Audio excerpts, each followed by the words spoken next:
Yeah. Welcome to the Smoke Pit. It's Friday night, come and take a load off. Come sit in the Smoke Pit, it's time for us to show off. It's been a long week, come relaxing, get some laughs in, and let's talk about these brackets. And while we at it, tell me whose man's is this? Cause I got questions, I'm hoping you can answer it. Get ready, cause you know we gon' talk a lot of shit. It's Mac and Mac, welcome to the Smoke Pit.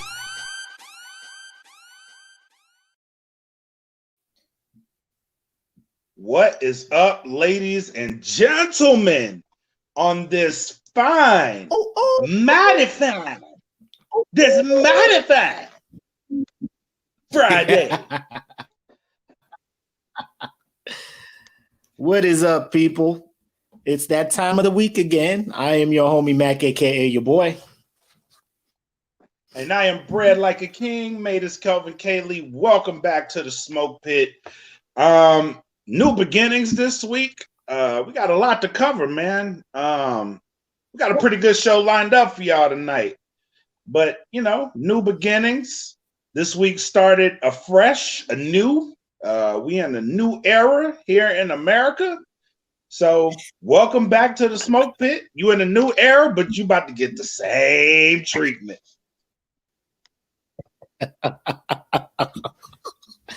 Yes, sir. Yes, sir. But before we get into the meat and potatoes of the show, shout out to our sponsors. Obviously, Plugs Wireless Headphones. You can go check them out at www.gettheplugs.com. Audio Swim.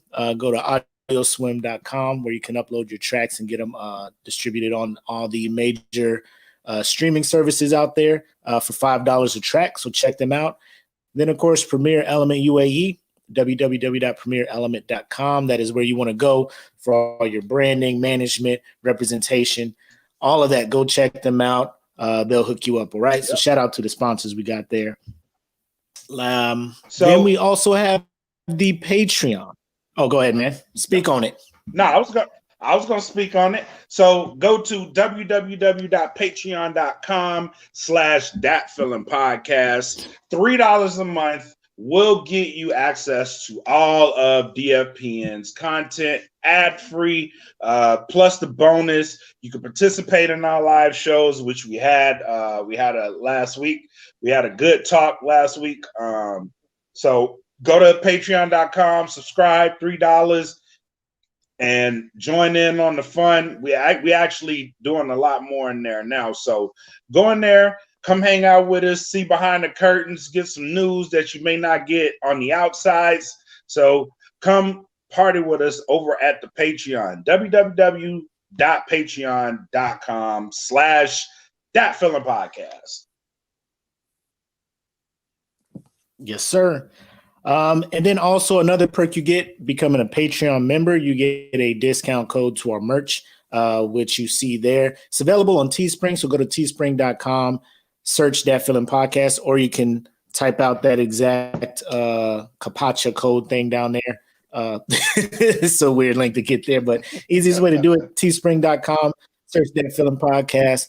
Our store should come up. And just a heads up for all our Pitmasters out there, the Pitmaster line is now live. The 3 different designs that we voted for last week or a couple weeks back are now live and available for purchase. We have not forgotten for the 20 some odd people who voted for the winning design, the design that won.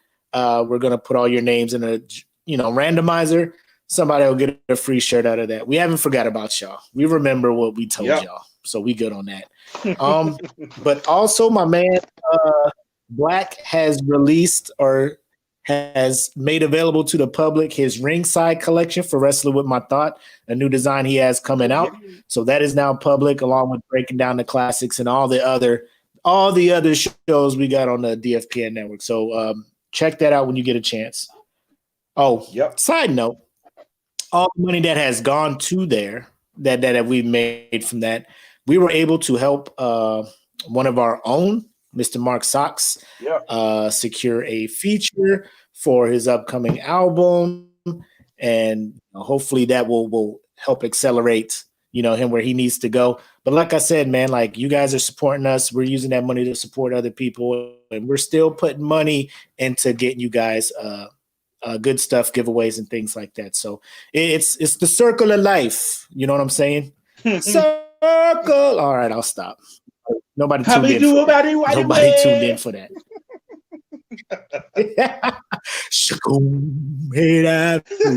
What's up, Bree? Checking in from Florida. What up, Riri? Man, yeah, it's been a good week so far this year. You know, outside of some crazy ass shit. Personally, for me, I would think this year is going pretty good because this is probably the most focused I have been on trying to become healthier, not only mentally, physically, spiritually, and all that stuff. Trying to be the complete me I can be. You know what I'm saying? Because 2020 sat me on my ass, and I'm just like, I got to bounce back hard from the shit that was 2020. You know what I'm saying? So speaking of that, the shake back, this is where me and Black will give you an insight on how our week of healthy decisions and healthy living is going. I'll let you go first, Max, since I've been talking for a minute. All right, so I'll start off with today. I'm on day 14 vegan. So far, so good. You know, the cravings have gone away, and like I don't really focus on wanting like meat and stuff. So that's good. That's a plus. My anger has subsided a little bit. It's not gone, but I still get angry, but just not snappy. I'm not snappy. I'm cool. I'm all right. I'm good. But today in particular is where I felt like God himself wanted to test my patience. So I go back to work. Today's my first day back to work. So I go to work. Work's okay. It's okay. I was there for the shenanigans. I wanted to see the new pictures on the walls, and I wanted to pay attention to what was going on. I went in there for the buffoonery, really. I went in there to I went to work. I got off of work, and Con calls me. Con is like, "Are you coming home?" I was like, "Yeah." And she was like, "Can you stop by Popeyes?" And I was like, "Oh dear Jesus, why out of all places do you want me to go to Popeyes? I don't even like to go to Popeyes regularly." But I knew as soon as I walked in there and I smelled it, I was like, "Don't do it. Don't you do it. Hold strong. Stay steadfast. You is strong. You better not. You is healthy. You better not. Yeah. You is strong. You is strong. You is healthy." Mm-hmm. Bruh. So, and then I had to drive home in the car by myself with this, and I was just like, man. So I just walked in the house with the sad face and put the shit on the table and walked away because I couldn't look at him eat it, bro, because I knew I would have broke. The drive when you're coming back to the house with food and the food is sitting in the passenger seat like it's your date or some shit, and you just be looking at it. Man. That's probably the toughest thing, bro. That's probably the toughest thing, man. Cause like if I pick up McDonald's and I'm bringing it home, somebody's fries are gone. And then when I get there, my fries are still in the bag. You know what I'm saying? Somebody getting half fries. Cause I'm just like, it's 5 minutes down the street. I'm like, I could probably kill a medium fry right now. It smells so good. Let me tell you, that shit smelled good. And I was like just in the passenger seat cranking the music up. Like, come on, man. Like, don't do it. Don't do it. Hurry up. I'm flying. I'm driving fast, trying to get home. I'm trying to get home as fast as possible. It's bullshit. Oh, man. It's bullshit. I couldn't do it. Like, I got it. If I went in Popeyes, it'd be trouble. Like, when I go to the food court to grab a Subway or whatnot, because I be trying to, like, when my options are limited, I'm like, let me try to get the most healthy option out there. So I hit up Subway. I get the protein bowl, which is pretty much a salad, and then they just throw double meat on top of it or whatnot. Right. But it's right in between Charlie's and fucking Popeyes. So I'm just like, man, Charlie's got good sandwiches. Yep. I can get you, but I don't do it. But I don't. No good though, because they be throwing the bacon and shit on the fucking grill, and you just be like, man, yeah, Riri, I picked Subway. You know, I picked Subway. I couldn't eat fresh. I'm already. Let me tell you guys. So, yeah, like mid-December or whatnot, I was a fat dude, man. I was up here 224 on 225. Like I was, and I'm only 5'8", so that's like obese. I think at least We Fit was telling me I was obese, and I don't know. But, damn, dog, what you doing? What have you ever fucked with We Fit? Yeah, I did. Because like you got the We whole Fit told me I was a fat ass too, but I knew already. And then it plays that because like my kids will get on it, and then they'll be like, "This is your weight and height," and then it'll play like a happy tone, like "Bling, ideal weight." I got on it. It made my avatar all bloop, like chunky, and it played the blue, blue, blue, blue, blue, blue, blue. I was like, "You motherfucker!" I will throw this whole you fat. Well, ain't nobody getting on this game now. You fat shaming me. I paid $60 for this. Boom, boom, boom, boom, well, you didn't tell me I'm fat. People do this all night. Right. Boom, boom, boom, boom, boom, boom, boom. Like when kids hear that music, they be like, "Oh, the funny character is showing up." Oh, the stupid one is showing up. That's the music you play when Theodore from the Chipmunks is coming in the building. You know what I'm saying? Oh, that's that one. But I weigh myself every Monday. I weigh myself every Monday. And Monday I was down to 214.5. So that's probably about 10 pounds down. It's not. It's and you start seeing it too, like your clothes start fitting. I just do it to just track or whatnot. Because I used to step on it like every morning now, because every morning, you wake up, your body's like the lightest it's going to be. You be like, bow. Right. Look at it. And I'm killing it.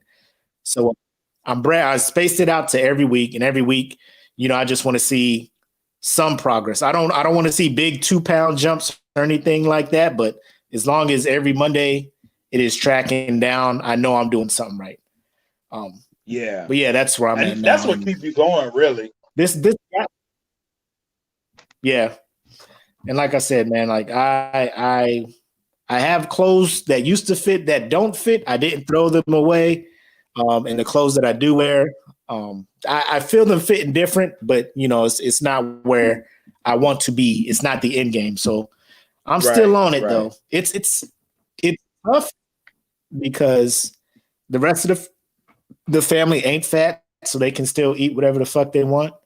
And then I'm out here like, I'll just make a salad, Right. Ain't that the shit? Like the rest of them, like, what the fuck is y'all doing to not gain weight? I want that in my life. Well, I mean, I got 2 teenagers who got like the crazy metabolism. Because my son, he's 18, he eats everything. Like when he's at work, he gets on his break, he eats double Whopper meals from the Burger King off the street, gains no weight, bro. No weight at all. Comes home, eats some other stuff, eats ice cream. I'm like, I don't know. I don't get it. I mean, I get it scientifically. I look at the ice cream and I got 5 pounds I got to lose. Like, that shit crazy. Last night, bro, I broke down. My wife came home with Danishes from Sam's Club, and these joints is, bro, glistening, buttery. Yeah. She was like, I was sitting here trying to look up nutrition facts. Sam's Club don't be putting that shit. They don't make that shit publicly available. And I hate when stores and restaurants do that. They tell you shit, and you be like, nutrition facts. You want to order them? I'll be like, no, nutrition facts. They're available at the Sam's Club. y'all can't even tell me calories. Like, y'all just be like, it's good. The shit good, man. Just eat it. Yeah. Man, just eat this shit. Quit asking questions you don't want the answers to. That's pretty much what the answer telling me. You don't need to know. You know it's good. You deserve it. Yeah, that's it. That's all you need to know. That shit good. Put it in your mouth. You be all right. You work out, right? I do, Right, but right. I mean, oh man. Oh, So let's get on with the show. I didn't even get around to making a little transition video for this segment, but y'all seen it before. It's called What You Watching, where me and Mac or me and Black back and forth talk about some of the shows that have come out. And last week, WandaVision premiered on Disney Plus, 2 episodes. yep. Probably the first 10 minutes of the first episode, I'm sitting here like, the fuck is this? But then you just gotta, I don't want to say you gotta hunker down to get into it. But like once you start noticing all the Easter eggs that are being dropped in the show and what it's hinting to and stuff like that, then it piques my interest. And then I'm just like, oh shit, because on its face, you're just like this fucking Marvel I Love Lucy type shit. Which a lot of people were getting mad about in the group because it was getting mixed reviews. Yeah. I know you watched a couple. What was your initial reaction when you clicked play and you watched that whole first episode? So it wasn't like when I watched it, I had already knew what to expect because people were already bashing it in the group. So I was like, okay, this is gonna be different. Yeah. So I went in and initially I was surprised at how much I liked it. I was like, this is different, but I kind of like it. It was the whole theme of it is different. And then like once the first episode ended, I was like, oh, so I have a theory that I'll push that Wanda got captured, and that's all in her mind. Like somebody's messing with her mind, and the way she's coping with it is seeing Vision. She's picturing Vision, and that's all the things that they're going through. But she's actually captured, and she's being tortured, and somebody's trying to figure out who's doing it to her. You know what I mean? Like, and that there's so many Easter eggs in it that I don't want to go too far because I think I might spoil it. But from what I know, is going to happen, I know that they're introducing SWORD, which is the sister agency to SHIELD. And so SHIELD was like the eyes on the sky type of thing. SWORD was like the eyes on the ground type of agency. So that's where that's for sure where they're going, which it's going to be awesome. And I think it's going to lead into somebody's movie. So that alone piqued my interest, and I'm very curious to see where they go from here. Yep. Lauren jumped in. She was like, it's quickly becoming one of her favorite Marvel pieces so far. And I would agree. If they continue going down the trail that you were talking about, if they continue to start leading and giving hints like this is what's happening, and if it ties, because everything on the internet and everything I've been reading saying it's supposed to tie into the second Doctor Strange movie, and if it leads beautifully into that, like it might be up there. Buddy. Yeah, it might be up there, Lawrence. I might be there with you. You know what I'm saying? But I agree. It like on face value, like it instantly took me back to my mom watching Nick at Night. Because after a certain time of night, we couldn't pick TV channels anymore. Like everything kid stuff was off. There was no Cartoon Network and shit like that where cartoons was 24 hours. We didn't have YouTube and shit. It was just like TV, and then cable was just like, bro, it's 7:00. No more kids shit. Nick at Night, you know? So we just watching that, the Dick Van Dyke Show, Donna Reed, Leave It to Beaver, all this other shit, black and white. So that's what it took me back to. I'm just like, I remember shows like this. I remember this feeling. But then you're seeing Because I mean, I get it. It's hard because last time you saw Wanda, she was about to tear Thanos in half on the battlefield, right? Right. Now It she in here is, trying to yeah. be a housewife and cook dinner and do silly shit like Bewitched. You know, you're just like, damn it, Wanda. You know. But I think in that Right. second episode, and I don't want to give away too, when she's at that one place and you start hearing that one agent calling her name over the radio, like, why are they doing Right. this to you? Where you Right. at? Type stuff. Right. So, like, I thought the same thing, like, maybe this is a whole, you know, mental or another universe that she subliminally put herself into mentally, and people are trying to reach her to bring her back to reality or something like that, you know? So, but yeah, that sword Easter egg. And then if you don't understand all this stuff, like it's easy because there were a couple that I didn't get at first. I just Googled WandaVision Easter eggs and then it explains the whole thing. And then you're just like, oh shit. I knew as soon as I saw that helicopter, I was like, oh, it's definitely got real. And it leads me to believe so when they did the that commercial for the watch too, the Strucker watch, that was an Easter egg. That was a really big Easter egg. I like the ads though. I do like the ads. The Stark toaster just sitting there for a minute, the toast, and then the Stugger.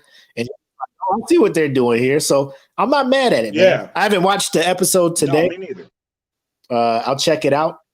But this might be lit, man. Like Disney Plus is coming up, bro. They about to release all these Star Wars joints too. Mm-hmm. Disney Plus about to be it. Yes, sir. So yeah, it's mixed reviews. And I mean, it may not be for everybody, but I think even if I did not enjoy the show, I would probably watch it anyway if it is supposed to be a lead up to a movie that I know I'm finna watch. You know what I'm saying? Like I know I'm gonna watch the second Doctor Strange movie. And if I can have some information about the movie before going, I'm not missing shit.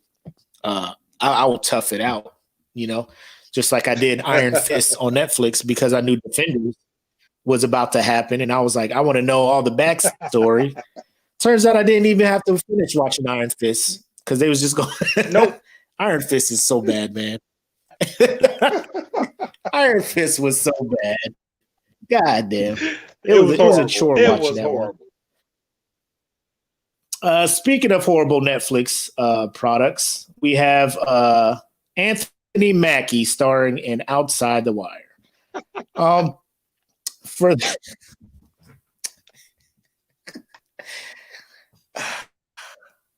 It's so I mean, I like Anthony Mackie. I'm sure he's a good dude. You know what I'm saying? I liked him in Adjustment Bureau. I liked him as it's hard for me to think of what I liked him in. every part he has, I feel like y'all couldn't find anybody better. Like, are y'all trying to make him, you know, the next man up? Like, is he hate? You know what I'm saying? Like, it's not hated. Like, they're casting him in roles where it's just like, hey, this is his breakout role or something, and it's not. You know, everybody knows him, Papa Doc from 8 Mile, right? Everybody knows him from Papa Doc 8 Mile. He barely was in that movie, right? He was in a couple other movies.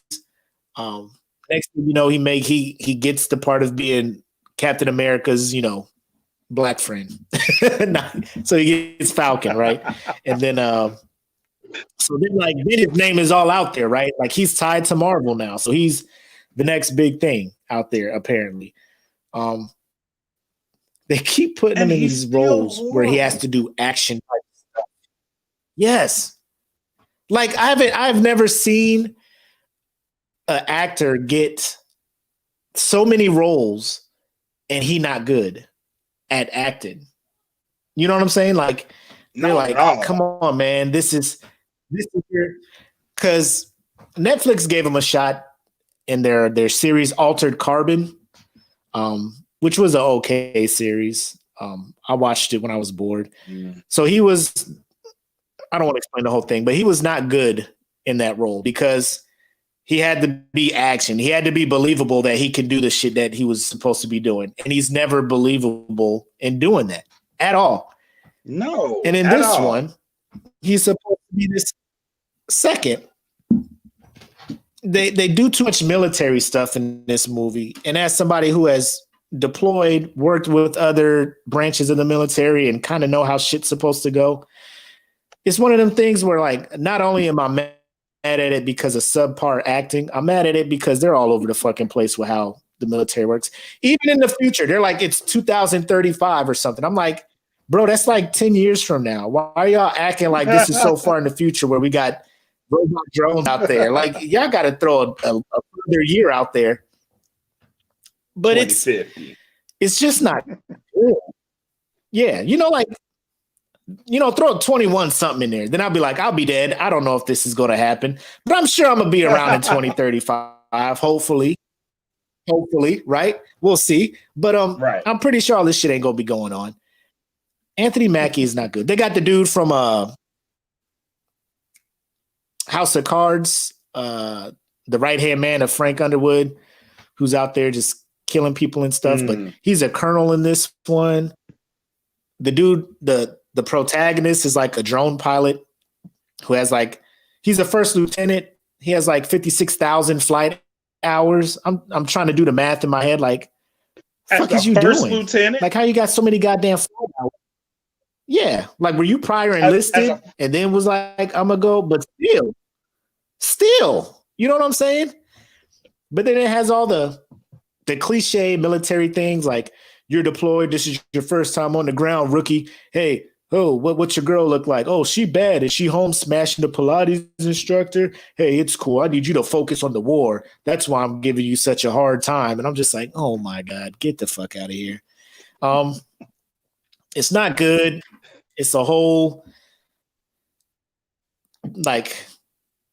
so Anthony Mackie's like this AI robot next gen drone or whatever that's supposed to win wars and shit. The drone pilot's like a regular dude. And it comes down to the whole Yeah. Like, he has this whole stealth skin and it's a whole thing. But he becomes so self-aware with shit. Oh, there it is. Never mind. Yeah, he becomes self-aware and he's just like, the only way to stop the war is to he goes to this whole extreme. So it becomes the whole, is the future. Like, if you take the humanity out of war just becomes an expendable thing and more deadly. And in order to stop war from continuing, I need to do something like this, which goes against all humanity. And I'm just saying, like, you can instantly tell probably about 20 minutes in the plot of this movie. And you kind of already know it's one of them cookie cutter, like, this has been done before type shit, where you're just like, I don't know. It was just on in the background as I was like editing podcasts and shit. So that's why it ended up making it to the end. That's the only reason. Okay. It made it to the end. But, yeah. So I gave it how many puffs? I gave it 2 puffs out of 5. 2 puffs out of 5. Because some of the action scenes, you're just like, oh, that was dope. But then you look to see who did the action and you like, man, fuck out of here. Papa Doc ain't did that. Papa Doc, you ain't did that. What about Falcon? Falcon did some of that stuff. Bro, are we going to bring in worst Falcon moments? Because I could drop a couple of them things in here. My biggest... So the battle at Wakanda in Infinity War. He trying to shoot these dudes with dual Uzis. Everybody out there doing like superhero shit. Falcon out there out of bullets. What you doing now? What is you doing now?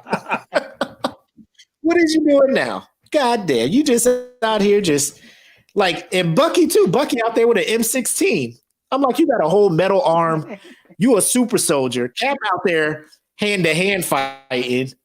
You over here with an M16 with a big ass Wakandan vibranium arm. If you don't go out there and punch somebody, I swear to God, I'm gonna lose my mind. You out there fighting like I would be fighting. You know, like a regular person. Like it's jam. Let me use sports. It's jam. Let me get out there. He out there a whole Wakandan arm, vibranium, super serum, tested, super soldier. The other super soldier without the Wakandan arm out there doing work with T'Challa. You in the back with Rocket shooting guns.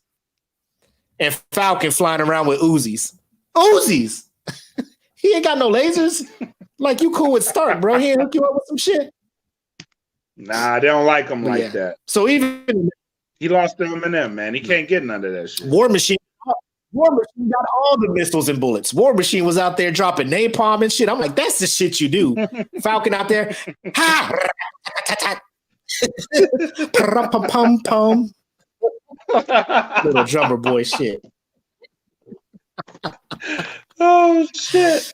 But Anthony Mackie cannot play a tough dude, man. I don't know what role he needs to be playing. I don't think I don't know if they're trying to make the next dude behind Chadwick. It ain't. They better fucking. You know what I'm saying?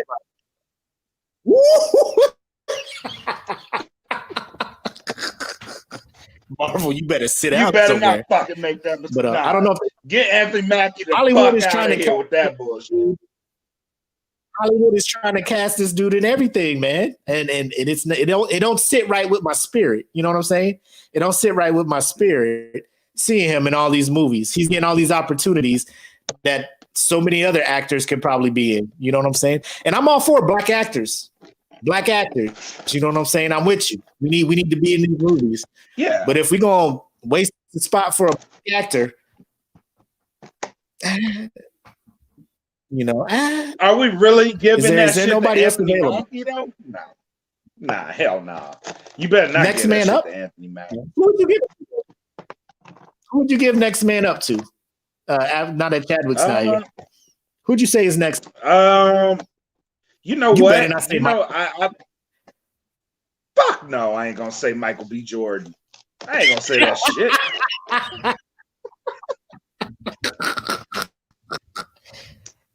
You had me worried. You had me worried. Hell no. Hell no. Nah, I think not right now, but the next man up, to me, would probably be Isaiah Washington. I mean, not Isaiah Washington. Denzel Washington's son. Is his name Isaiah? I think it is. That's you don't who I like would say old buddy Lakeith Stanford? Is that his name? No. Like nah, he played he plays in ATL. Nah, you don't like him either? Yeah, people are trying to drop his name too. I don't know. I'm sure there's some cool on that. Some better actors out there. But you also copped a viewing of a exclusive movie, and it was exclusive to Amazon, The One Night in Miami. So tell me about that. So One Night in Miami follows the story. This is a real story of the night Muhammad Ali won the world championship for the first time, beating Sonny Liston. And the main players in this movie are Sam Cooke, Jim Brown, Muhammad Ali, and Malcolm X. Now, the story follows the immediate aftermath of the fight. So the aftermath of the fight, those four meet up and they go to a hotel room in which some of the greatest dialogue in movies, and it makes you wonder if it actually happened that way in real life. But they met in Malcolm X's room in Miami, and they had a talk. That's all there's no plot, there's no secrecy. If you in it for the action, don't watch the movie. But if you are a fan of history, particularly Black history, this is the movie for you. I love this movie. The talks that were had in this movie could apply to today in Black America. It was awesome to see. And not that Malcolm X was always the right one in the conversation either, because there were things that they were pointing out to Malcolm X that it made him, it put him in a negative light on screen. So out of all of it, because I am such a history fan and because I am such a Black history fan, I would highly recommend this movie. It was refreshing. It was different. It was different. It was cool. It was something that we all need to hear, no matter your color, race, creed, whatever. It is a movie that we all need to hear, that we all need to see. But it helps if you know the history behind everything and how everything transpired. And it also gave me the need to want to see a Sam Cooke biopic. We need one, because his life was tragic, his death was tragic, and just something chronicling everything that he went through to get to where he was, and then life end the way it ended for him, because it's suspicious circumstances around his death. But this movie did a very good job capturing one of the biggest moments of his career and life. So it was a really good movie to watch. Yeah, it's on my watch list, most definitely. I just wanted to be able to not have anything going on and to be able to sit and actually pay attention to it, because like you said, and a lot of reviews said, it's like dialogue, like for kind of, you can almost say possibly Mount Rushmore type individuals when it comes to Black, you know what I'm saying, of Black culture, you know? Yeah. And then it's debatable. You can probably take one off, put another dude back on there, but like I said, it's debatable. Like nobody's going to be like, that is wrong. You know, like no, those four. I think one of the absolute coldest lines in this movie was from Sam Cooke. Sam Cooke said, he was like, I see them over there and everybody's fighting for a slice of the pie. I don't want no slice of the pie. I want the damn recipe. I was like, oh, that's cold as fuck. I'm using that. Ooh. I'm using that shit. I want to make my own pie. God damn it. Right. So it's mine. I like that. That is cold, man. Yeah, I gotta check that out. Yeah, that shit. I gotta check that out. So last time you gave reviews, you gave one movie 2 puffs and another movie half a puff. Like an inhale, not an exhale. So is this going to be the first time? Because from what you've been saying, are we going to see somebody get more than 3 puffs on this show? Oh yeah. Yeah. This is 4 puffs. I'm gonna give it 4 puffs. Ooh. Ladies and gentlemen, I'm gonna give it 4 there puffs. you have it. History has been made.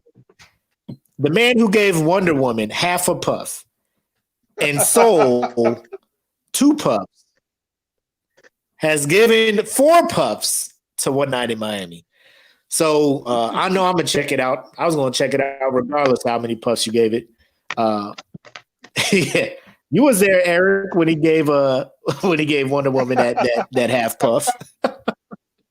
That you gonna exhale? Nah, the smoke just dissipated in my lungs. Yeah. Yes, I gave it 4 puffs. If the setting would have changed at all, and they would have had this conversation, and they would have shown anything outside of, because the whole movie is the conversation. That's the movie. Yeah, it's the conversation they all have. And you do see tidbits of how Malcolm X was getting paranoid he wasn't fully paranoid yet, but he was approaching that point.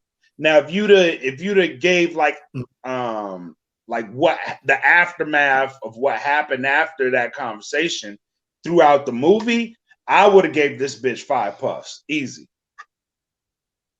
Woo! Oh, there you have it. There you have it. I think when it's all said and done, man, we probably gonna have our reviews printed up somewhere. Hollywood will be like, damn, we need to get these 5 puffs. Because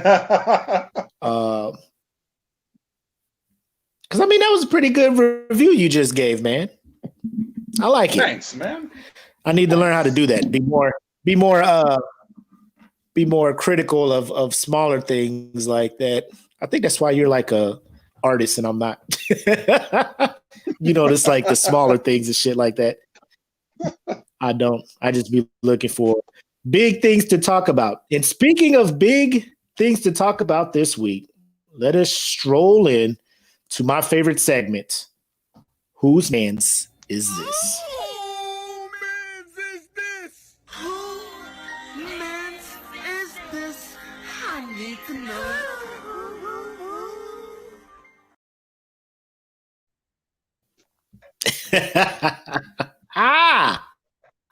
That gets me every time. Whose man's is this? This week, I was struggling. I was like, man, who we gonna talk about? Every week, and this may sound fucked up, but every week I just pray and hope to God someone does something so stupid where I can be like, ooh, I'm gonna talk about him on Friday. Me too. I just be like, it'll get to Wednesday and I don't see nobody doing nothing super stupid. And I'm just like, oh man, are we not going to have a whose man's this week? I'd be like, oh my God, somebody do something stupid. And then of course, I'm following Twitter. I'm following all these things like somebody posts something stupid. And sure enough, man, it just falls into my lap sometimes.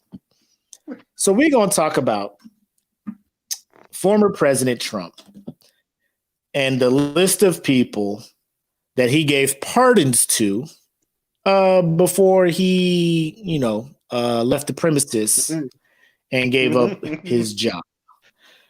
Before we get into the list, Matt, Yeah. Go ahead.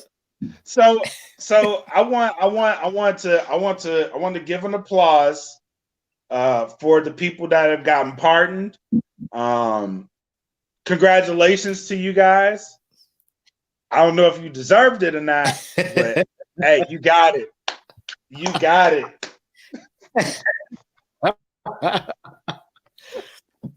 So I was going to ask you, like, how do you feel overall about this whole pardons thing? Like, one person having the power to just override what a judge and jury has declared lawfully and rightfully just punishments for people to just be like, he's out.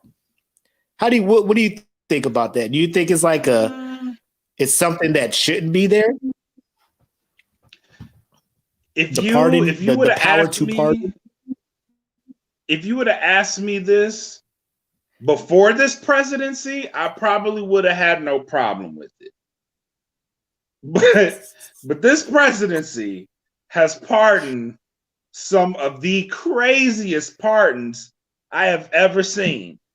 And you know why it was happening. You knew why it was happening. It was because they was cool with him. Like I want to take y'all back. If you will, to 2012, right? Actually, let's go back to 2016. Let's go to 2016, right? Right before President Obama left office. And you know what the biggest issue people had with him was? The fact that he pardoned Chelsea Manning. People hated that.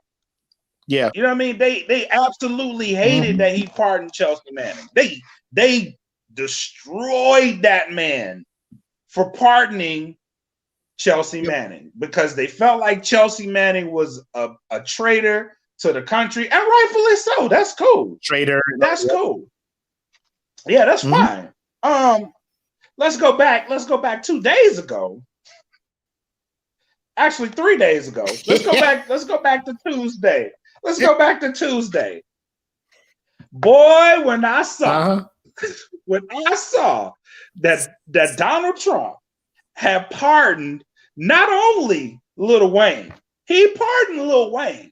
That enough should have had people going haywire. No. He pardoned Kodak fucking Black. Now, even the black community was like, what? Because I know I was looking at my phone like, yes. What? He did what? He pardoned who? Kodak Black? How in the blue hell does Kodak Black get a pardon? How, people? And you know the best part about it? It was no one is bashing him for it. No one's killing him for it. They just like, whatever. He's out. Nope. Kodak Black, bro. Kodak. Say this with a straight face. Donald Trump pardoned Kodak fucking Black. He pardoned him. He is out of jail. He is at home. Now, to his family, they may have loved that.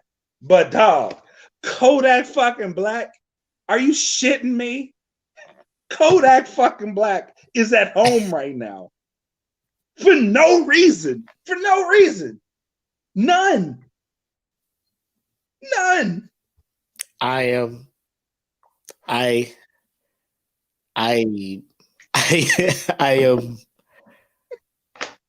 I'm speechless as well. Because I was reading the list of people that he pardoned earlier, and the things that these people have done, I'm just like, how do you just be like, this person needs to be pardoned? Like, oh, he frauded the government out of $42 million. He's cool. He can come out. There's nobody to be like, no, the fuck he can't. You know, like if my son does something stupid and I'm just like, it's my wife grounds him, and I'm like, Willie, let's go to the store. Well, now let's hit the mall. I can't. Mom grounded me. Nah, it's fine. Come on out. And my wife ain't gonna be at the bottom of the stairs like, no, the fuck he's not leaving the house. And I'm just like, well, I tried. I gave it my best shot. But here's just the highlights of everything. So the one that surprised me, Stephen Bannon, because I thought him and Trump was not cool no more. Remember? Me neither. And then Trump was like, "Oh, this dude's get out of here." And then all of a sudden he's pardoned. So there's that. This dude Elliot Brody, a California businessman who was the leading fundraiser for Trump's 2016 campaign. He pleaded guilty in October to conspiring to violate foreign lobbying laws as a part of covert campaign to influence the Trump administration on behalf of the Chinese and Malaysian interests. He accepted $9 million from a Malaysian financer and everything. So he was convicted of that. Trump was like, nah, he's cool, people. He can get out of there. Let him out. This dude, Anthony Lewandowski, who on Trump's campaign. What did he do? He was his campaign chair at one point. Yep. Sentence for stealing self-driving car trade secrets from Google. My man paid. Well, this is the thing. Like most of the time he was supposed to be in jail. The judge was like, well, you don't have to go to jail now because of coronavirus. So you could just chill out the house. But when we figure this coronavirus thing out, you're going to jail. We got Kwame Kilpatrick, Robert Hayes, Rick Renzi, Randall Cunningham. But let's get into the meat and potatoes. Lil Wayne. Hold on. Boykins. He did that to stop Bannon from taking the deal. And you know what? I can see that. There has to be some reason he let Bannon out. Like, you don't have beef with a motherfucker like that and then be like, nah, you can, we cool now. He was probably like, all right, Trump, when I get out of here, though, I'm telling everything. Trump was like, what? Hey, whoa. Calm down. Hold up. Maybe we got off on the wrong foot. Yeah. Hold up. Boy, you be taking shit to the next level all the time, Steve. I thought we was playing. You trying to get serious, man. Here. I'm telling. Here, you could be first player. You remember that shit? We be playing with your brother? I want to play. I want to be first player. I'm going to take Here, be first player. Fine. Damn. I'll be second all the damn time. But Lil Wayne pleaded guilty to having illegally carried a gold-plated .45 caliber Glock handgun and ammunition as a felon while traveling on a private jet. Because of previous gun convictions, he can face up to 10 years in prison. He received a full pardon. How do you feel about that pardon? About Lil Wayne? I don't feel any different than I did about I felt the way about Kodak, because I was like, there's no way he should be at home. There's no way.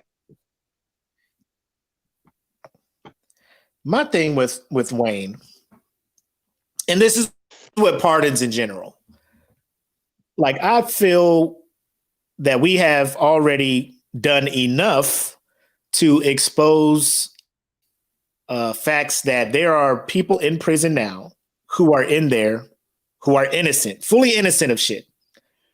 Right. That should be at home.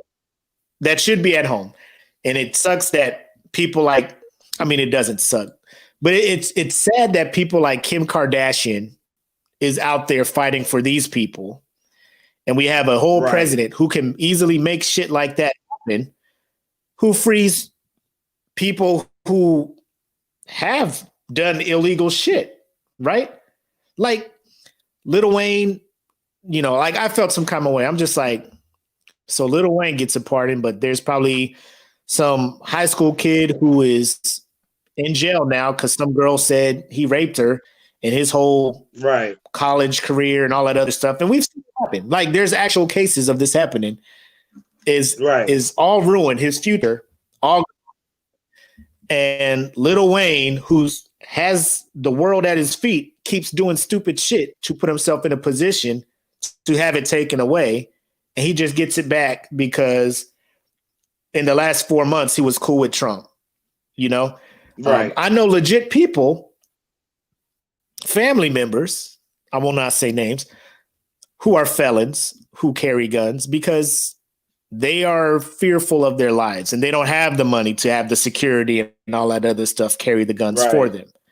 They get caught, they get hemmed up, they go into jail, and ain't nobody gonna be like, well, you know, here's a pardon, don't let it happen again. Protecting yourself, That's the part. That's the part I'm worried about. And Kodak, what was he in jail for? For lying on background paperwork while trying to buy guns. So this dude wasn't allowed to buy guns, and he tried to lie on paperwork in order to buy guns. And then, like, I have not heard the name Kodak Black since black people canceled him after what he said about Warren London after Nipsey passed. You know, like Nipsey, he was going to try and shoot a shot or something like that. Yeah, and then black people are just like, you're done. You know, like, nobody's fucking with you no more. You out of there. Yeah. So shout out Joanna Gaines. She says the partners were like a seam. He wanted it to seem like that was a look what I can do moment for his finale. Like, he was just like, that. I don't know if you think that people like black people be like, oh shit, he pardoned Tunchi. You know, let's go out there and rock the vote for Trump. Like, it's done. It's done at that point. No. Like when I saw that, it just made more sense to me. It made more sense to me why Wayne was with him all the time. I was like, oh, Wayne was out here playing chess. He ain't trying to go to jail. Yeah. That's exactly what I said. I'm just out here. What you out here? What you out here cooning for, Wayne? Like, what has this man done to make you be like, yeah, this my dude? You know? Because I mean, if he explained it, if he sat down and he was like, well, his financial plans and his economic, things line up for me, benefit me, my money and all that stuff. Like, I mean, I'll listen to that, but like, I don't think he's explained anything like why this is my dude, unless he's like just a Republican and he just votes Republican because I don't know. Like Lil Wayne is like a Rubik's Cube. Like he could be solved. I don't know, but I've never solved the Rubik's Cube. They just look boring. And people who solve them, I call them nerds. So it's just like, it's like, we can figure out Lil Wayne, but do you really want to? Don't you have better things to do? Yes. Right. Okay. Right. He'll just be a Rubik's Cube. He'll just continue being on Earth as a Rubik's Cube. You know what I'm saying? The guy who raps the song for Skip and Shannon's sports talk show. That's how I look at him now. But it just bothers me that there's somebody who has the power to get legit innocent people out and give them their lives back and clean their records and be like, this never happened, Yeah, but he's giving it to people who legit really do that though. Yeah, they should. Presidents, they should. I agree. They should. They definitely should. I don't feel like presidents should be pardoning. Like if they don't pardon, and it's like it just blows my mind. Federal courts, appointed judges, people who are well versed in the law have sentenced these people based on evidence they have committed crimes. And a dude who knows nothing about that shit can just be like, go ahead, let my boy out. Let him out too. Yeah, let him out. Get out of jail free card. Get out of jail free card. And then you can't, get these guys back because of double jeopardy. You know what you're saying? You can't resentence these people. Like, they out. And that's the part that fucked with me. Like, normally, other presidents, I'm sure, have pardoned just as bad people, but this Wayne and Kodak one, I was just like, That's what I was saying about. That's what I was saying about the Chelsea Manning. The Chelsea Manning situation, like, pissed a lot of people off because they felt like Chelsea Manning was a traitor. You know what I mean? And Obama caught fair enough. He caught flack for it. That criticism was wholeheartedly fair, right? If Chelsea Manning was really out here giving away secrets to the country, of course, yes, that criticism is fair. But bruh, Kodak's fucking black. You tell me Kodak Black and Chelsea Manning are the same situation. No. Kodak Black, he deserved to go to jail. he was doing all kinds of stupid shit. He deserved to go to jail. Wayne, too. You know you done already went to jail before. You know you ain't supposed to be on a plane with a loaded 45. Why on God's green fucking earth are you on a plane with a loaded 45, Lil Wayne? Why? As a felon. Everybody know you your little gremlin ass the fuck off the plane and don't fly nowhere. If you got to get on the bitch with a 45, you ugly motherfucker. Why? Why are you getting on the plane with a loaded gun? That's just stupid. It's stupid. Yeah. So yeah, you deserve to go to jail. Knowing that I wouldn't have pardoned your ass. Knowing that you hell no. You knew better. Your lawyer. You fucking knew better. The first time, I'm sure your lawyer was just like, Wayne, all right now, how about we try not to break any more laws? Okay, I try. However Wayne talks. I don't know how he talks to her. I said, oh, wow. Something like that as he leaves the room. But it's like a felon. As a felon, you cannot. And here's another thing. Why is he rolling with Trump? He can't vote, right? Like Wayne can't vote as a felon, right? I know there's whole I don't know rules and stuff like they're trying to. I don't know Yes. if you, So I mean, I know in there's some states they allow it, but I don't know if they do where he's at. right. Yeah, Boykins brings up a good point, saying that governors have that same power in state crimes.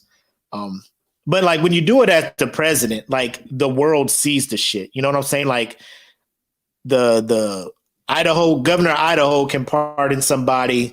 It's not gonna make waves across the ocean. Like when the highest elected official in the country is like, here are all the people who don't have to pay for their crimes. And they're just like, what the fuck is going on with this man? He just, and I wasn't with the Chelsea Manning thing either. Cause like when I actually read up on what she did, I was like, oh, like you see what she did. And she's just like, we out here doing some non-Geneva Convention type shit that we supposed to be adhering to, bow. And, and then the world was just like, see, the U.S. does stupid shit and fucked up shit too. And then the U.S. is like, whoa, what you talk about? We follow Geneva Conventions. And they tried to get her, lock her up, all this other stuff. And then Obama was just like, nah, come on out. In one hand, I'm just like, cool, expose us for how shitty we are. But on the other hand, I'm just like, she was just out here just throwing classified shit out there, putting fellow men and women in arms in danger, but presidents do what they do. You know what I'm saying? Right. But yeah, I think this probably would have gotten no play or no highlights. I do applaud the fact that either he came to his senses or somebody just told him straight up, you can't give yourself a future pardon and you can't pardon your kids unless they've done a crime. Have your kids done crimes? No. Well, they don't get no pardons. You just can't give them a get out of jail free card to use whenever they want, which is what he was debating on trying to do. And if he would have pulled that off,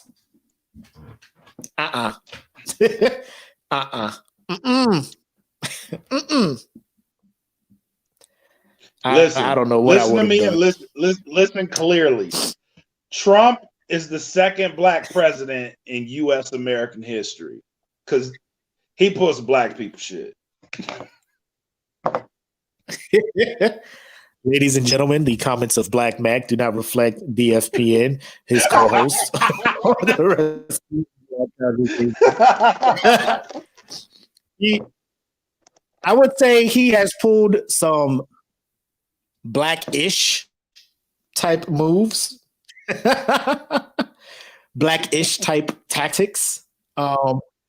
Like the whole fucking I'm gonna get fired anyway. I'm gonna just do this shit. Like I've been there when I was leaving McDonald's about to join the Air Force, man. I cleaned that freezer out of all the McGriddles. Took them all. So you gonna do? Yep. Fire me? I'm out. I'm in the Air Force now. I did the same thing at Burger King. Yeah. I did the same thing at Burger King. I took all the fries. I'm taking them home. I baked 4 dozen cookies, took them home. Cooked 40 of the fresh nuggets. Took them home. My mom is just like, what is all this? I'm just like, enjoy. Enjoy, mother. You're welcome. It's a smorgasbord. And we ate it. She was mad at first, but she likes McGriddle. Likes McGriddle. She was like, I can't believe you did this. How long do I put this in the microwave for? I was like, I knew I got you. I knew I got you with the McGriddles. Oh man. But moving on to the next segment or the next topic. You brought it up. You kind of hinted to it in the beginning. A new era, new week, new beginning, and all that. Yeah. And then I'm thinking that's because of the inauguration. The 46th president, Joe Biden, is in the house with Vice President Kamala Harris. So what'd you think on the inauguration? What are your initial thoughts and your reactions on it? So when I woke up early, because I was here for all the shit. I wanted to be here. I wanted to be here when he got on the plane, when he had to send off, because I knew he was leaving early. I wanted to be here for all the shit. I was with all the shits that day. But all in all, I would say this was a historic day for the country. This was a historic day for Black people, Black women in particular, to sit in the nation's highest land, the second in charge in the highest seats in the land, you know. And I watched that with my daughter because I wanted her to see that moment. I really did. And I didn't know it was going to be as emotional as it was. Not for me, but for my daughter. Because her seeing someone like that being elected vice president, like it really did something to her. It really did. And it was amazing to see and to go through. And yes, the ladies killed it with the looks. Michelle Obama walked out there on the cover of Vibe magazine, looking like a plate of extra crispy. She was out there killing it. You know what I mean? Killing it. My man, walked out there and said, straight of thought. Yeah. Yeah. Look at like a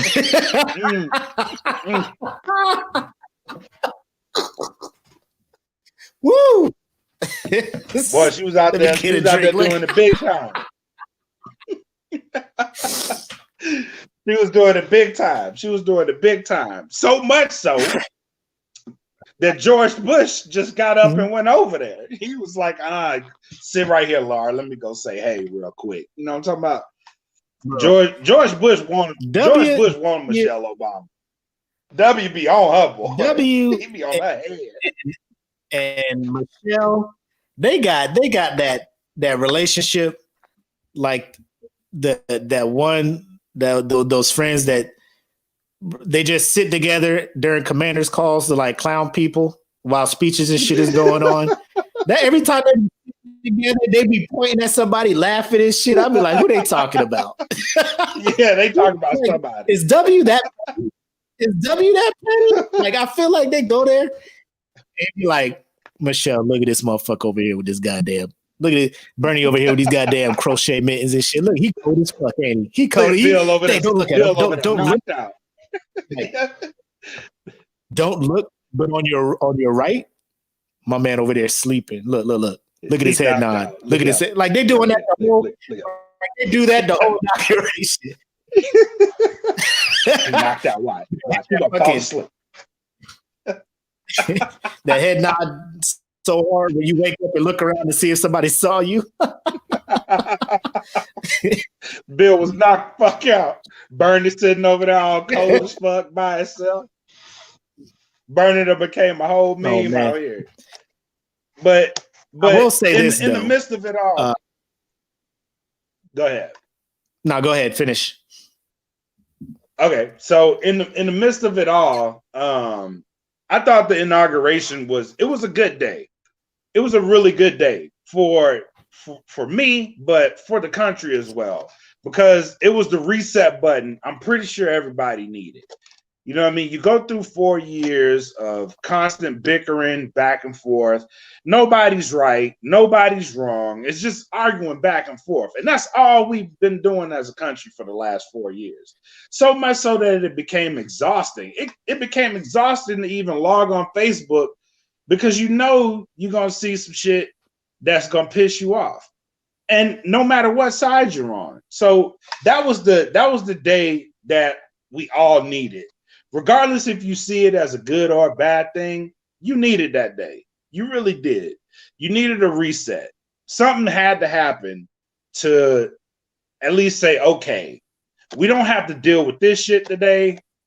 Let's just be there for the country. You know what I mean? And regardless if you liked it or you didn't like it, if you voted for him or not, it happened. You know what I mean? So it had to be a good day. It was a good day. Boyga said it was the pause button because I doubt they hit and reset. I would agree with you there. I would agree with you there.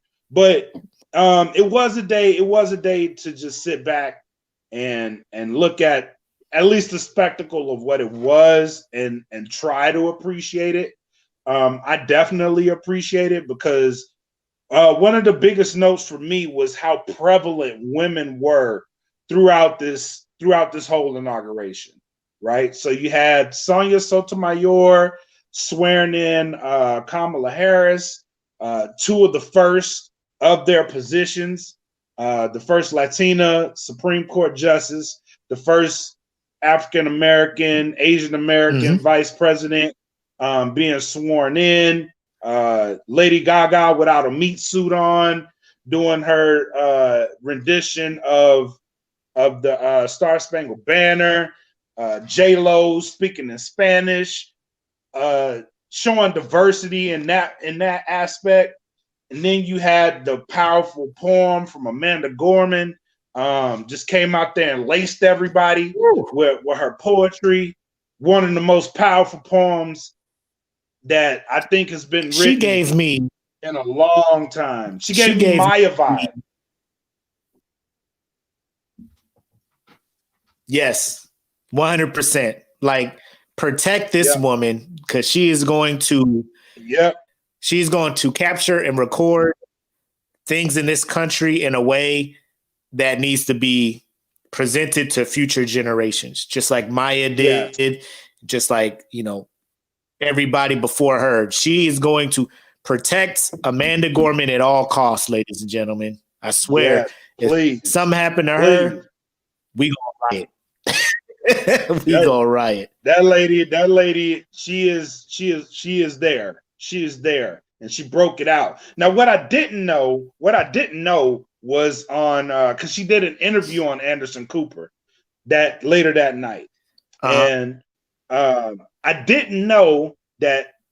I think she said Joe Biden chose her, and it was because of a speech impediment that she has, and she got over the speech impediment, and it was a line in the poem that she did that came from Hamilton, and she put that in there because her speech impediment, the way she got comfortable, because one of the hardest letters that she has trouble pronunciating, is the letter R, and she got over that by watching Hamilton and remembering the song Aaron Burr, and I thought that was crazy in itself that she got over that by watching that, and then it inspired her enough to speak at that level.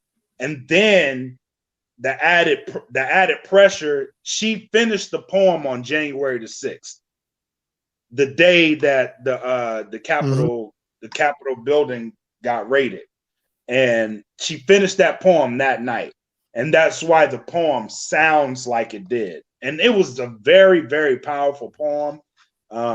Very, very amazing person that she is. I do think that she is going to be someone very special in all of our lives. I agree, man. That poem was very well done. She's 22, so that's what gets me, to be able to see the world like that and to put it into words like she did was, man, it made my day. Like, I smiled seeing that moment. I smiled a lot of moments there and there. The biggest smile, and I tried to hold it back, was when former President Barack Obama and Michelle were coming down the stairs to be introduced. Oh, yeah. And I was just looking at, and I said it on my podcast. It's like when you when you were with when you were dating somebody and like shit is good, You have all the feelings for one another. But then you guys got to separate for whatever reason. Like, your parents are in the military. It's like, bro, we got to leave, and long distance shit ain't going to work out, So you're just like, we just got to break up. I wish you well, all that stuff. Then you see them later and, their glow up is real. And you're just like, oh man, what could have been, what could have been. You just reminisce about the good days and shit. They was coming down the stairs. Like, I was just like, I just miss that. It's bad when you see somebody and like you don't even think about their administration, bills they pass. I just miss that fucking class, that level of class in that position. That is what I miss. Like, I miss that level of class, that level of just it looks like I sit down and have a discussion with this man like an adult. Right. Like, I just missed that for 4 years. You're just like, fuck, man. And then in his head, he's coming downstairs and be like, I tried to tell y'all about this dude and y'all ain't want to listen. And y'all ain't listening. Now we're here. Now y'all listening. Now y'all listening. Sucks y'all had to go through this shit. Like your ex was just like, don't leave me for that person. They're no good for you, and everybody, nah. He's saying all the right stuff. And then you turn back around and they like, what'd I tell you? Did I tell you the stove was hot? Don't touch that stove. Shit's hot. When you see it red, it's hot. I'm gonna try it.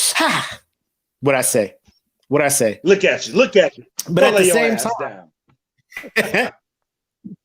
the same time, I do like the past year with elections, more women being elected to elected positions, more minority. You have more Muslim women, more Latino women, more Black women being put in positions where they can start trying to make changes to kind of make sure everybody gets an equal playing field.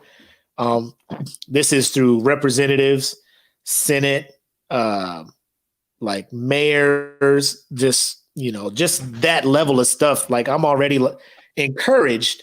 However, I do agree with Boykins as far as I want to go and say, like, reset. It's the dawning of a new age because these people are still politicians. You know what I'm saying? Yeah. Because I think one senator sent a tweet out yesterday, was like, oh man, it's a beautiful morning. The sunrise looks nicer today for some reason. How is it? How does it look where you're at? Tweeting to the public. And a lot of people were like, looks the same. Y'all better get to work. And that's exactly what I don't want to happen is people think like, Biden's in there now. Shit's going to magically get better. No, y'all motherfuckers still need to hold people accountable for shit. In which I applaud CNN for doing what they doing. Because CNN, they start talking to Fauci, and Fauci was like, "Yes, it's a good thing. It's a good thing to finally speak the truth to what everything is."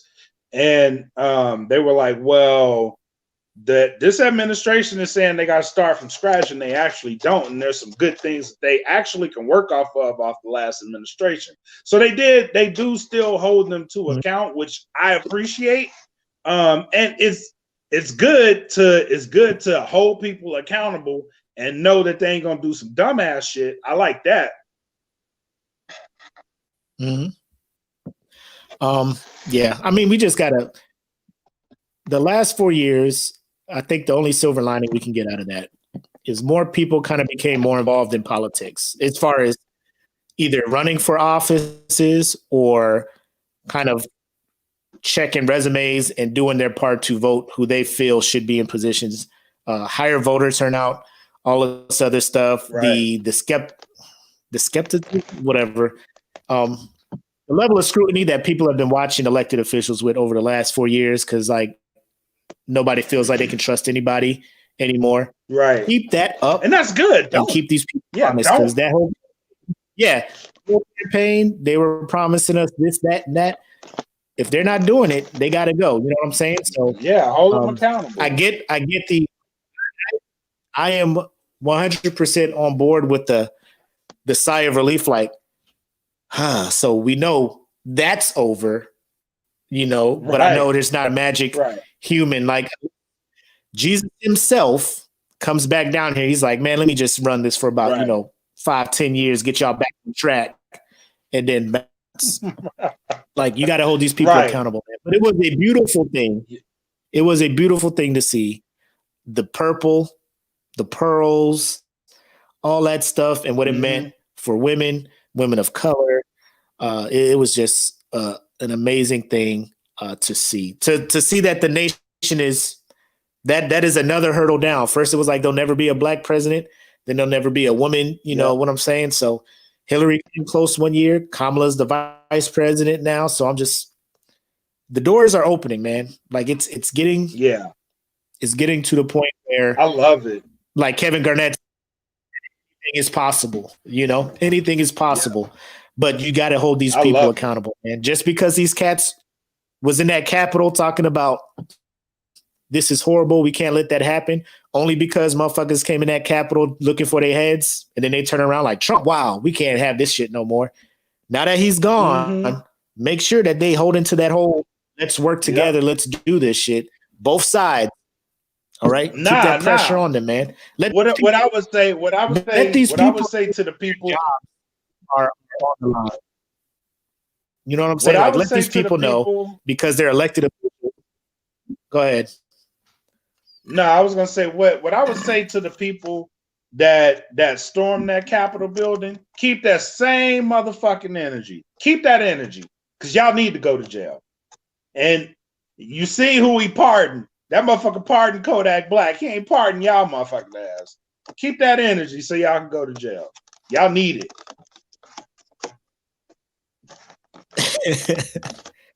But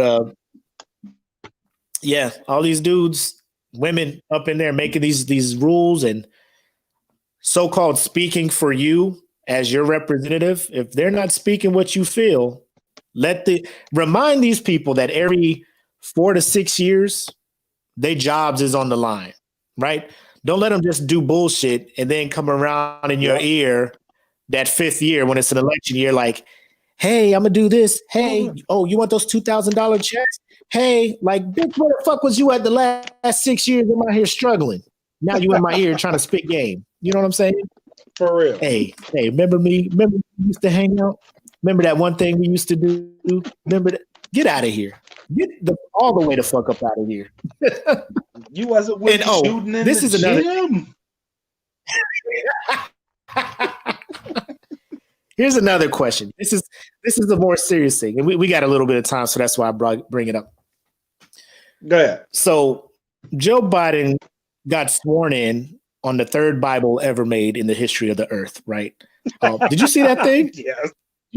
That bitch was thick. That thing had down. I'm just like, bro, King Henry signed that thing himself. This is my personal collection. You know what I'm saying? Like, they were like, this Bible has been in his family since 18. I was just like, what? That don't even have that don't even have the whole New Testament in it. Like, there was still books being made to the Bible when that was published. You ain't got the updated one. But the swearing of the Bible, and there was a I forget her name. Hold on, let me search her real quick. There's a senator who was upset that some of the women who were elected to positions who are Muslim said they wanted to be sworn in with the Quran and not the Bible. And she had a big deal about that. Like, you're supposed to be sworn in on the Bible if you want to represent the government of the United States. So I'm just thinking, like, actually, you don't. All this thing about religion. Do you see a future or anything where a self-proclaimed out in the public, I'm an atheist, I don't believe in God. Do you ever see a person like that being elected to any position in politics? To where they're like, you got to swear in on the Bible. They're like, no, I don't believe in God. Just promise. Yeah. I'll just promise really hard. Because you don't have to swear in on the Bible. You don't. That's number one. You could swear in. You could swear in on a fucking brick if you wanted to. Why do you think people swear in on the Bible? Because it's their religion. It's that easy. That's their religion. I mean, do you think they do it? Like, here's my thing. And again, this is me growing up in church. Like, when you be like, I'm swearing in on the Bible, you're showing everybody, or you're putting the front out there like I'm a Christian or whatever, Christian, right? Yeah. Swearing on the Bible means you believe in the teachings in the Bible, that you have good character, good all this stuff. And then you see half of the politicians out there doing this off the wall shit.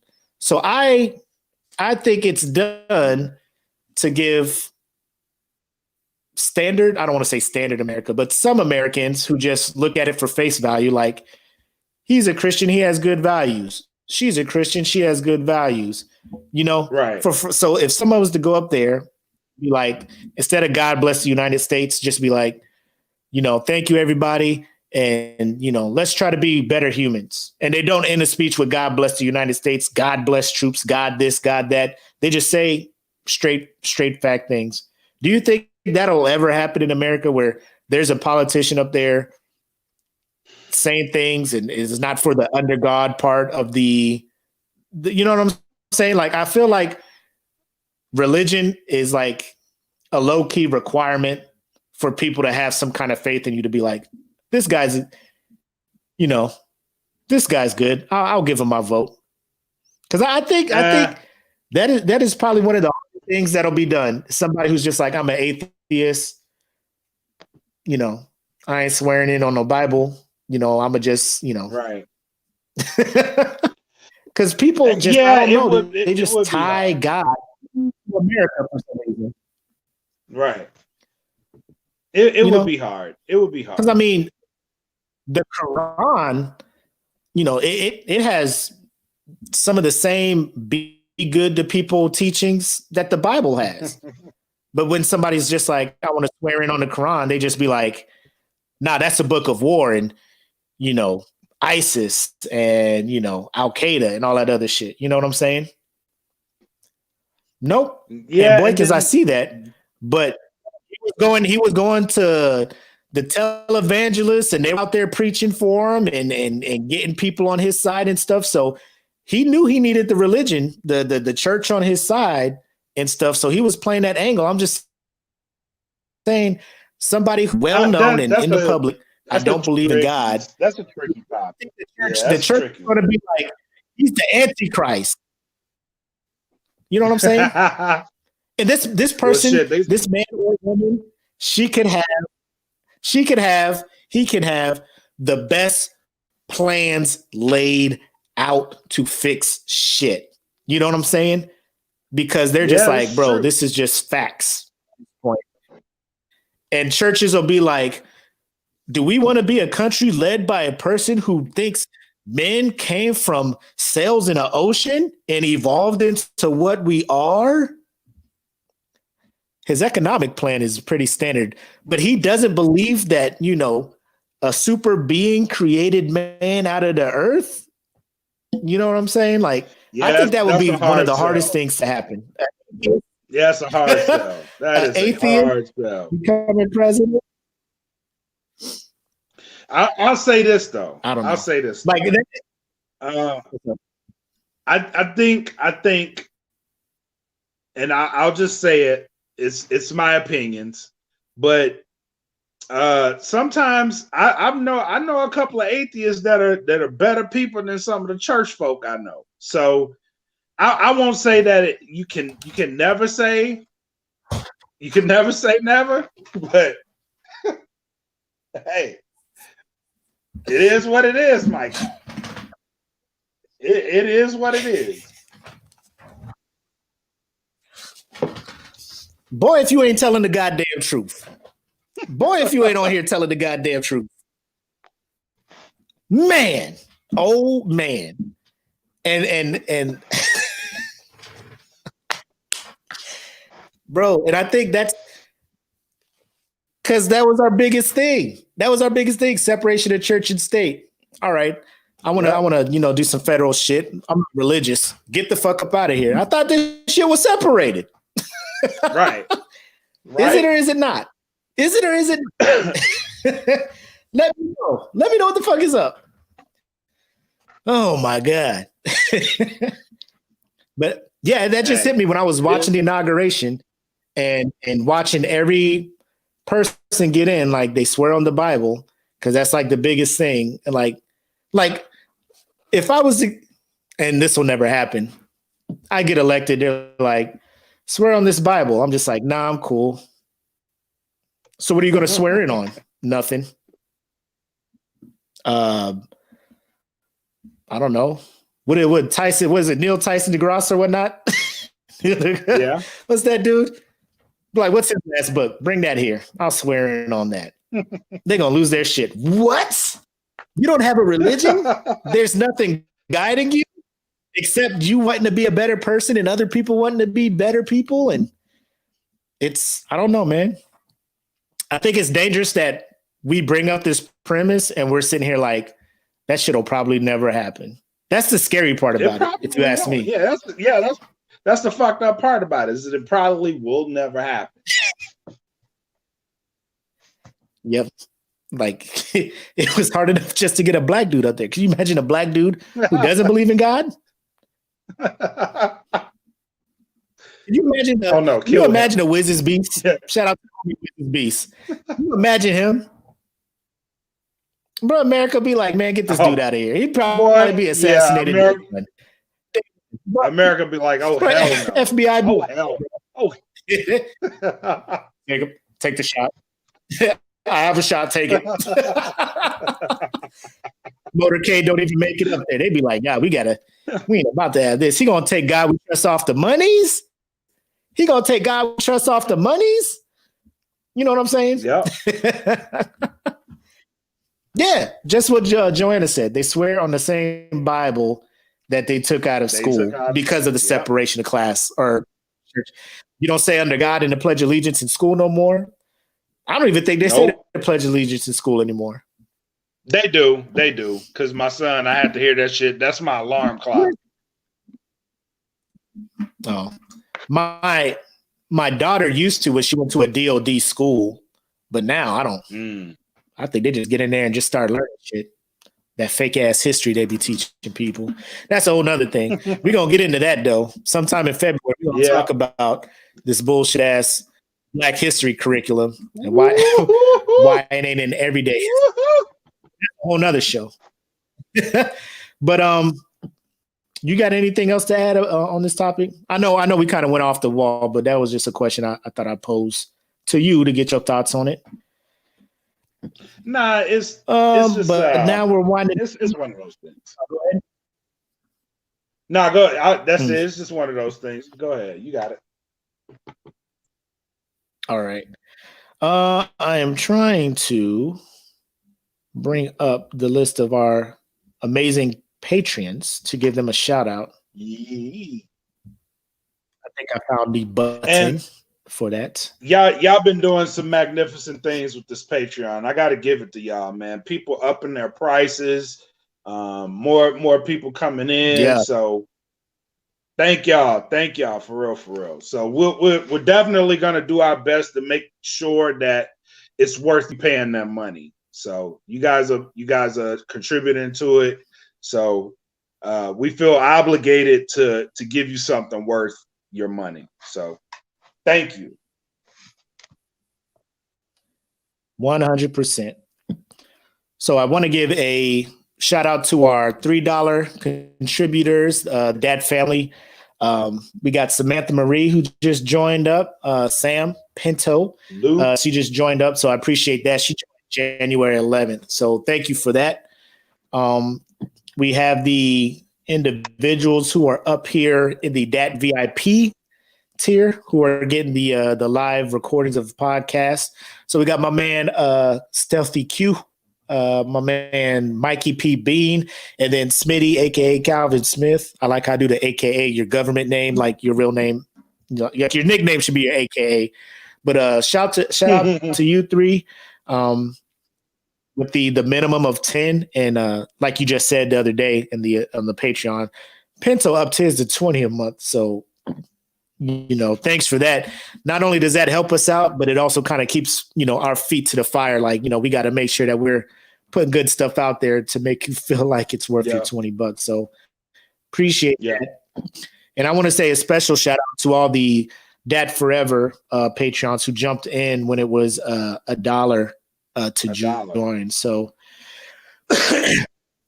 shout out to Riri, Vuk, Amanda Hoffman, Timo, Angela, Jedi, Kay, Janie, KC, my beautiful, beautiful wife, Apple, EJ, Jennifer,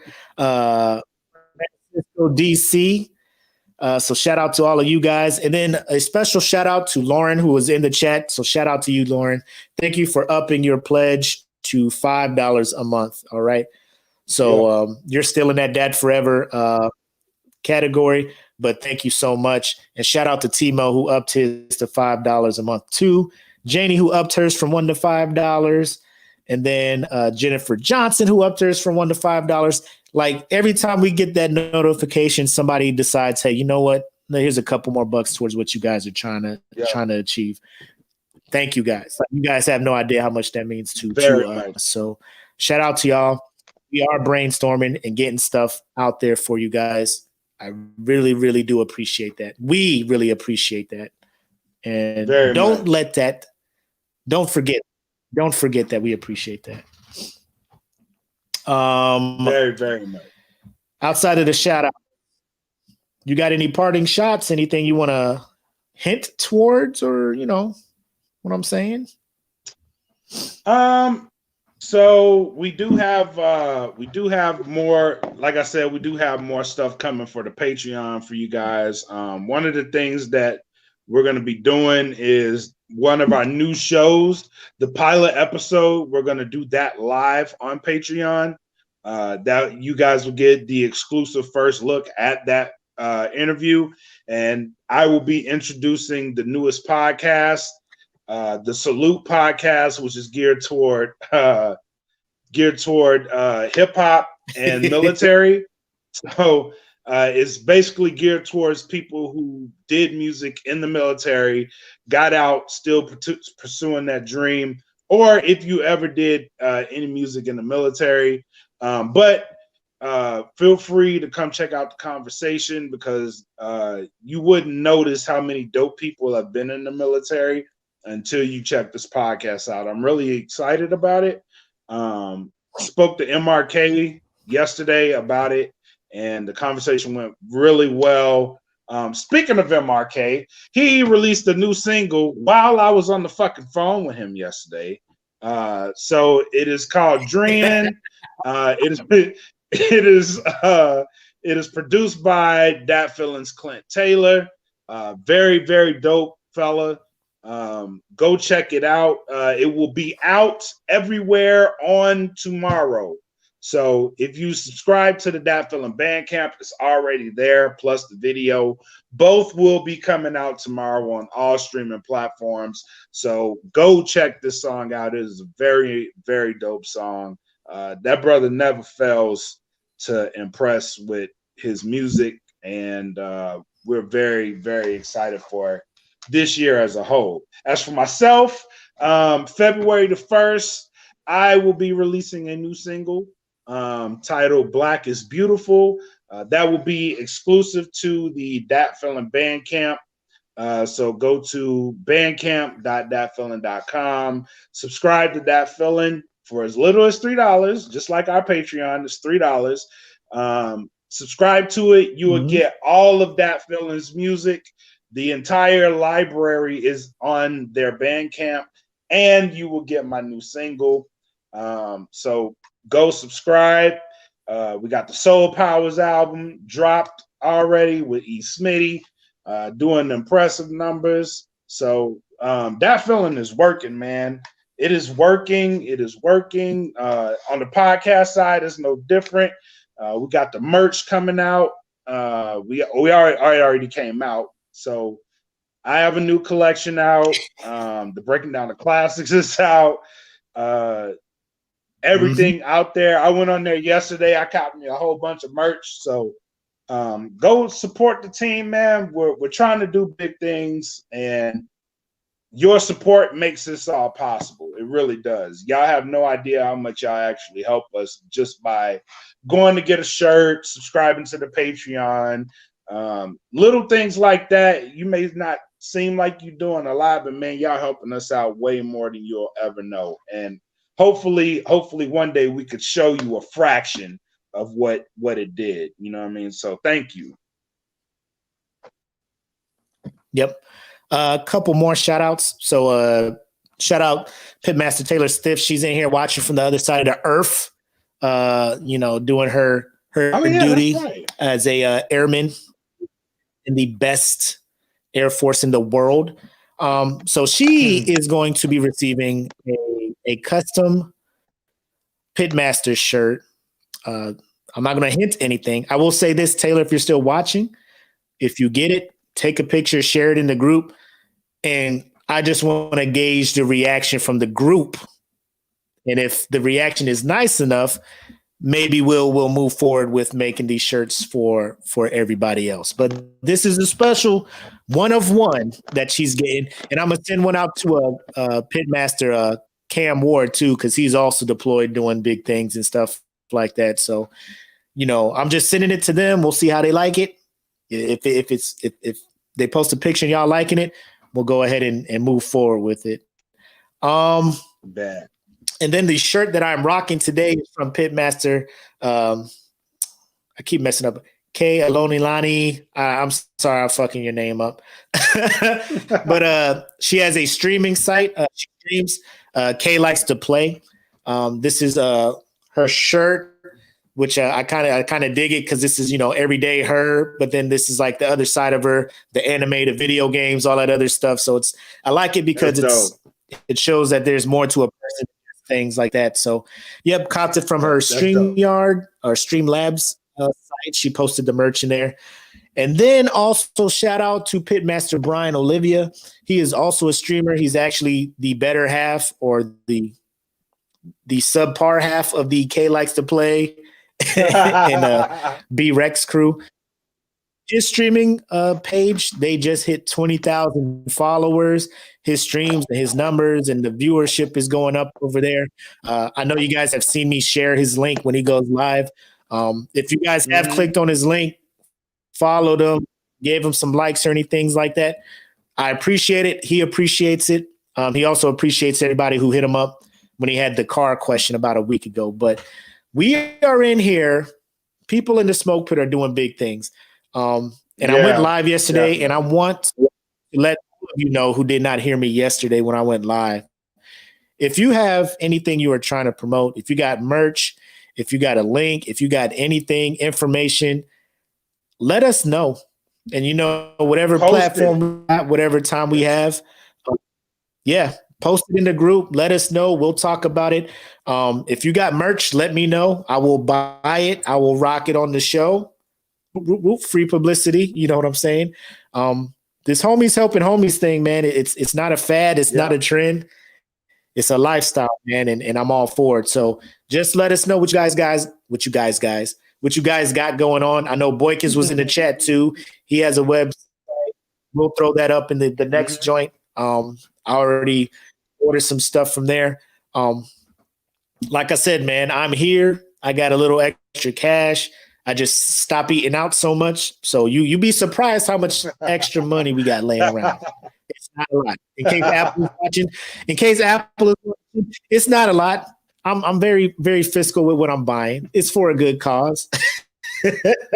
I don't want y'all on here thinking I'm rich as fuck, because I'm not. But I will use what money that I would use for other things to support bigger businesses and stuff. to support you guys. I'd rather buy a shirt from a friend than a shirt from Target or a shirt from Hot Topic or whatever. You know what I'm saying? So that is where my mindset is at all 2021. All right. Let me know. I'm trying to rock nothing but shirts from the homies this year. So far, so good. Yeah, I'm doing the thing. I'm doing. I got my. I'm about to buy me. I'm about to buy one of K's shirts right now. Oh, you on there right now?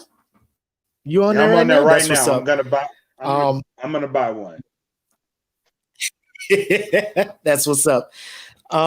So yeah, just let us know, man. We are throwing money out there because y'all throwing money this way, man. It's the circle of life. You know, lions turn to the grass and the zebras eat the grass and the lions eat the zebras. It's a whole thing. I saw it in a movie once. With that being said, I got nothing else, man. You got any last things?